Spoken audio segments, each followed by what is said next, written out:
బులెటిన్లో డీటెయిల్స్ చూస్తే చిత్తూరు జిల్లా పుత్తూరు ఆర్టీసీ బస్టాండ్ ఎదుట మద్యం దుకాణం ఏర్పాటుకు వ్యతిరేకంగా మహిళలు ఆందోళన చేపట్టారు. మా కాలనీలో మద్యం దుకాణం వద్దు, భవిష్యత్తు చెడగొట్టే దుకాణాలు వద్దు అంటూ నినాదాలు చేశారు. పోలీసులు మహిళలకు నచ్చజెప్పే ప్రయత్నం చేశారు. కానీ మహిళలు దుకాణం ఏర్పాటు వద్దంటూ గట్టిగా నినాదాలు చేశారు. మద్యం దుకాణాన్ని అనుమతిస్తే తమ ఇళ్ల వద్ద తాగుబోతుల అల్లర్లు పెరుగుతాయని, ప్రతిరోజు భయంగా బ్రతకాల్సి వస్తుందన్నారు మహిళలు.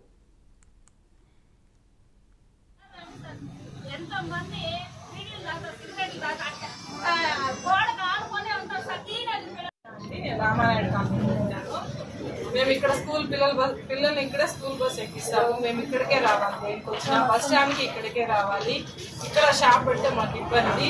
మేము అందరికీ చెప్పాము, సీఎం సార్కి చెప్పాము, అందరి దగ్గరికి పోయి లెటర్లు ఇచ్చాము. మాకు ఎవరో ఏం సహాయం చేయలేదు. దీన్ని చూసన్నా ఎవరైనా మాకు హెల్ప్ చేయాలి. పోయేదానికి చాలా ఇబ్బందిగా ఉంది.